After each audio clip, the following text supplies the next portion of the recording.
വിദേശത്ത് സ്ഥിരതാമസമാക്കാനും പൗരത്വം ഉപേക്ഷിക്കാൻ ഇന്ത്യക്കാർക്കിടയിൽ താൽപ്പര്യം വർദ്ധിച്ചു വരുന്നതായിട്ടാണ് റിപ്പോർട്ടുകൾ സൂചിപ്പിക്കുന്നത്. കേന്ദ്ര വിദേശകാര്യ മന്ത്രാലയം വ്യക്തമാക്കുന്ന കണക്ക് പ്രകാരം 17.5 ലക്ഷം ഇന്ത്യക്കാരാണ് 2011 മുതൽ 2023 ജൂൺ വരെ പൗരത്വം ഉപേക്ഷിക്കാൻ സ്വമേധയാ പാസ്പോർട്ട് സമർപ്പിച്ചിരിക്കുന്നത്. മാത്രമല്ല, ഇന്ത്യ നിലവിൽ ഇരട്ട പൗരത്വം അനുവദിക്കുന്നില്ല. ഇന്ത്യൻ ഭരണഘടനയുടെ ആർട്ടിക്കിൾ 9 വ്യവസ്ഥകളും 1955 പൗരത്വ നിയമത്തിന്റെ 9-ാം വകുപ്പും പ്രകാരം രാജ്യത്ത് ഇരട്ട പൗരത്വം നിലവിൽ അനുവദനീയമല്ല.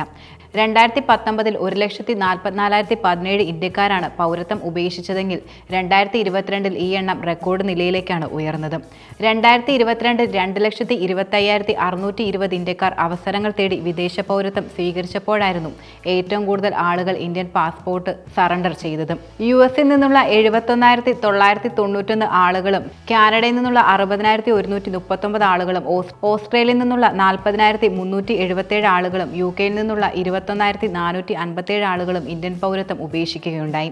കഴിഞ്ഞ 2 പതിറ്റാണ്ടിനിടയിൽ വിദേശ രാജ്യങ്ങളിൽ ജോലി ചെയ്യുന്ന ഇന്ത്യൻ പൗരന്മാരുടെ എണ്ണത്തിൽ വലിയ വർധനവ് ഉണ്ടായെന്നുള്ളതും യാഥാർത്ഥ്യമാണ്.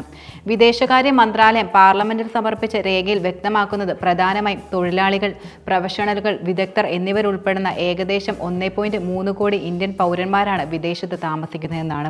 ഇവരിൽ പലരും വിദേശ പൗരത്വം സ്വീകരിക്കാനാണ് മുൻഗണന നൽകുന്നത്, പ്രധാനമായും വ്യക്തിപരമായ സൗകര്യങ്ങൾ കണക്കിലെടുത്തും.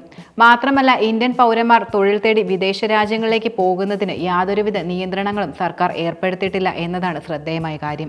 ഇവരിൽ പലരും ജോലി ചെയ്യുന്ന രാജ്യത്ത് സ്ഥിരതാമസമാക്കുകയും വ്യക്തിപരമായ കാരണങ്ങളാൽ വിദേശ പൗരത്വം നേടുകയും ചെയ്യുന്നുണ്ട്. ഇന്ത്യക്കാർ ജോലി ചെയ്യുന്നത് പ്രധാനമായും ഗൾഫിലാണ്. മറ്റൊരു കാര്യം, ഇന്ത്യക്കാർ ഏറ്റവും കൂടുതൽ ജോലി ചെയ്യുന്ന വിദേശ രാജ്യങ്ങളിൽ ആദ്യ 5-ൽ വരുന്ന എല്ലാ രാജ്യങ്ങളും മിഡിൽ ഈസ്റ്റിൽ നിന്നാണ് എന്നുള്ളതാണ്. UAE 35.54 ലക്ഷം, സൗദി അറേബ്യ 22.19 ലക്ഷം, കുവൈറ്റ് 8.29 ലക്ഷം, ഖത്തർ 8.00 ലക്ഷം, ഒമാൻ 5.30 ലക്ഷം എന്നിങ്ങനെയാണ് ഇന്ത്യക്കാർ നിലനിൽക്കുന്നത്. 1955 പൗരത്വ നിയമം ഭേദഗതി ചെയ്ത് overseas citizenship of India scheme അവതരിപ്പിക്കുന്നത് 2005 ഓഗസ്റ്റിലായിരുന്നു. OCIA ഇരട്ട പൗരത്വമായി ഒരിക്കലും തെറ്റിദ്ധരിക്കരുത്. OCIA പ്രധാനമായും രാഷ്ട്രീയ അവകാശങ്ങൾ നൽകുന്നില്ല. ഭരണഘടനയുടെ ആർട്ടിക്കിൾ 16 പ്രകാരം ഇന്ത്യൻ പൗരന് ലഭിക്കുന്ന അവകാശങ്ങൾ OCIAക്കാർക്ക് അർഹരല്ല എന്നതും ശ്രദ്ധേയമാണ്. ഇന്ത്യ സന്ദർശിക്കുന്നതിന് multiple entry life long visa, ഇന്ത്യയിൽ താമസിക്കുന്നവർ രജിസ്ട്രേഷൻ ഓഫീസറുടെ ഇന്ത്യയിൽ താമസിക്കുന്നതിന് വിദേശ റീജിയണൽ രജിസ്ട്രേഷൻ ഓഫീസറുടെ രജിസ്ട്രേഷനിൽ നിന്ന് ഒഴിവാക്കൽ തുടങ്ങിയ ആനുകൂല്യങ്ങൾ OCIക്കാർക്ക് പ്രയോജനപ്പെടുത്താനും കഴിയും. 3-ാം ലോക മഹായുദ്ധം തുടങ്ങിക്കഴിഞ്ഞുവെന്ന് യുക്രൈൻ മുൻ മിലിറ്ററി കമാൻഡർ മേധാവി വലേറി സലൂനി വെളിപ്പെടുത്തി രംഗത്തെത്തിയിരിക്കുകയാണ്. ഒരു അവാർഡ് ചടങ്ങിൽ സംസാരിക്കവെയാണ് 3-ാം ലോക മഹായുദ്ധം തുടങ്ങിക്കഴിഞ്ഞതായി വലേറി അഭിപ്രായപ്പെട്ടത്. വലേറി നിലവിൽ ബ്രിട്ടനിലെ യുക്രൈന്റെ നയതന്ത്ര പ്രതിനിധിയായി പ്രവർത്തിക്കുകയാണ്. റഷ്യ-യുക്രൈൻ യുദ്ധം വ്യാപിക്കാനും രൂക്ഷമാവാനുമുള്ള പ്രധാന കാരണങ്ങളിലൊന്ന് യുദ്ധത്തിലെ റഷ്യൻ സഖ്യകളുടെ ഇടപെടലാണെന്നും അദ്ദേഹം കൂട്ടിച്ചേർക്കുകയുണ്ടായി. മാത്രമല്ല, ഉത്തര കൊറിയയിൽ നിന്നുള്ള സൈനികർ യുക്രൈന് മുന്നിൽ നിലയുറപ്പിച്ചിരിക്കുകയാണ്. കൂടാതെ റഷ്യയുടെ പക്കൽ ഇറാൻ കൈമാറിയ ഷഹേദ് ഡ്രോണുകളുമുണ്ട്. അതുപയോഗിച്ചുകൊണ്ട് നൂറുകണക്കിന് പൗരന്മാരെയാണ് റഷ്യ ഇതിനോടകം തന്നെ യാതൊരു വികാരവുമില്ലാതെ കൊന്നുകളഞ്ഞത്. ഉത്തര കൊറിയൻ സൈന്യവും ചൈനീസ് ആയുധങ്ങളും യുദ്ധത്തിലേക്ക് സംഭാവന ചെയ്തുകൊണ്ടിരിക്കുന്നുവെന്നും വലേറി പറയുകയുണ്ടായി. മാത്രമല്ല, അദ്ദേഹം യുക്രൈൻ സഖ്യകക്ഷികളോട് ആഹ്വാനം ചെയ്തത് യുദ്ധം വ്യാപിപ്പിക്കുന്ന തടയാനുള്ള പ്രവർത്തനങ്ങൾ നടത്തണമെന്നാണ്. അതിർത്തിക്കപ്പുറത്തേക്ക് യുദ്ധം ഒരിക്കലും കടക്കരുത്. ഇവിടെ വെച്ച് അവസാനിപ്പിക്കാനുള്ള എല്ലാ സാധ്യതകളും ഇപ്പോൾ നിലനിൽക്കുന്നുണ്ട് എന്നതാണ് യാഥാർത്ഥ്യം.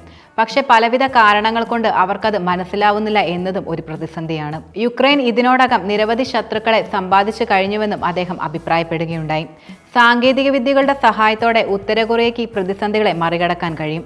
പക്ഷേ ഈ യുദ്ധം ഒറ്റയ്ക്ക് വിജയിക്കാൻ സാധിക്കുമോ എന്ന് അറിയില്ലെന്നും അദ്ദേഹം കൂട്ടിച്ചേർത്തു. യുക്രൈനിലെ ക്രസ്ക് മേഖലയിൽ റഷ്യയ്ക്ക് വേണ്ടി ഉത്തര കൊറിയ 10,000 സൈനിക ഗ്രൂപ്പുകളെ വിന്യസിപ്പിച്ചത് യുദ്ധം സംബന്ധിച്ച് ആശങ്കകൾ വർദ്ധിപ്പിച്ച സാഹചര്യത്തിലാണെന്ന് വലേറി നടത്തിയ പ്രതികരണം. കഴിഞ്ഞ ദിവസം യുക്രൈനെതിരെ റഷ്യ ഹൈപ്പർസോണിക് ബാലിസ്റ്റിക് മിസൈലും പ്രയോഗിക്കുകയും